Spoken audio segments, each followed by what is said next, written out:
Crash course on Canadian transportation. Canada is a vast country, stretching over 5,500 kilometers from coast to coast. As a result, transportation is a crucial aspect of life in Canada.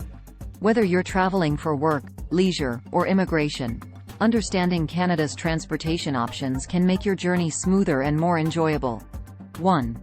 Air travel. Air travel is the fastest and most convenient way to travel long distances within Canada. Canada has several major airports, including Toronto Pearson International Airport, Vancouver International Airport, and Montreal Trudeau International Airport.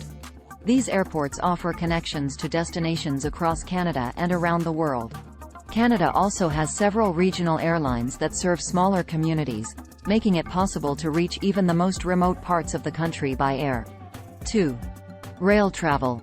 Rail travel is another popular option for long-distance travel in Canada. Via Rail is Canada's national passenger rail service, offering connections between major cities across the country. Traveling by rail is a great way to see the scenic beauty of Canada's landscape, from the rugged Rocky Mountains to the rolling hills of the prairies. 3. Bus travel. Bus travel is a convenient and affordable option for traveling within Canada's cities and between smaller communities. Greyhound Canada is the largest intercity bus company in Canada, offering connections between major cities and towns across the country. Many cities also have local bus services that connect residents to different neighborhoods and attractions. 4. Car travel. Canada has an extensive network of highways and roads, making it easy to travel by car. Renting a car is a popular option for visitors who want to explore Canada's natural beauty and attractions at their own pace. However, it's important to note that driving conditions in Canada can vary depending on the region and weather conditions, so it's important to plan your route and prepare accordingly. 5. Ferry travel. Ferry travel is a unique way to explore Canada's coastlines and waterways.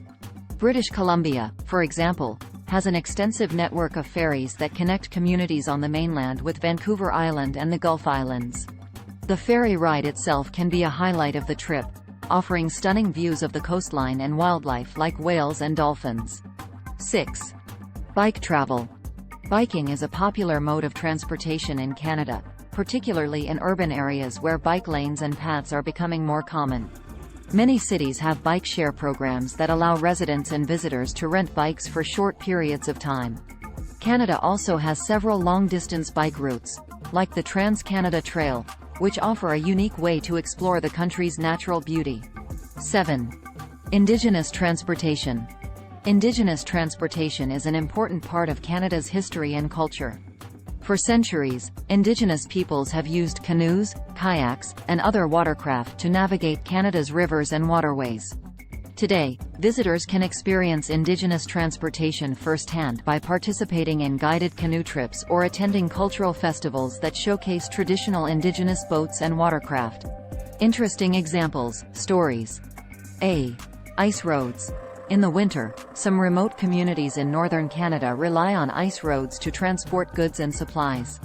These roads are built on frozen lakes and rivers and are used to transport heavy equipment, fuel, and other supplies to communities that are otherwise cut off during the winter months. B. The Alaska Highway. During World War II, the United States and Canada built the Alaska Highway, a 2,237-kilometer road that connects Dawson Creek, British Columbia, to Fairbanks, Alaska. The road was built to provide a land route for the transportation of goods and supplies to Alaska, which was considered a crucial strategic location during the war. C. The Dempster Highway. The Dempster Highway is a 740-kilometer gravel road that connects the Yukon Territory to the Northwest Territories.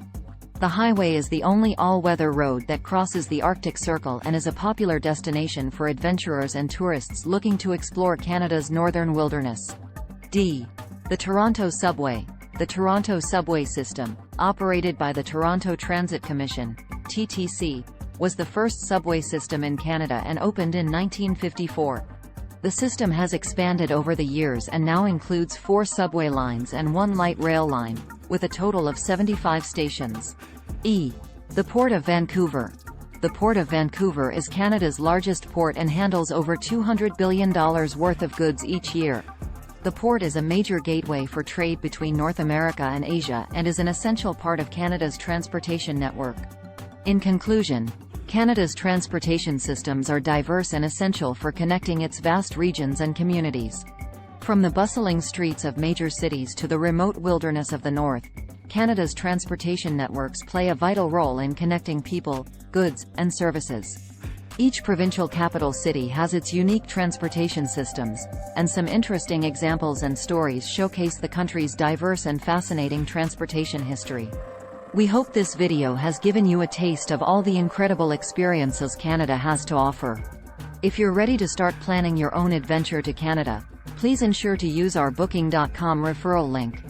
https://www.booking.com/index.html?i to book your flights, hotels, car rentals, local attractions, and more. It's an easy and kind way to support this channel and make sure you get the best possible deals on your trip. Thank you. Anhub Metaverse team at Vancouver, Canada, CA.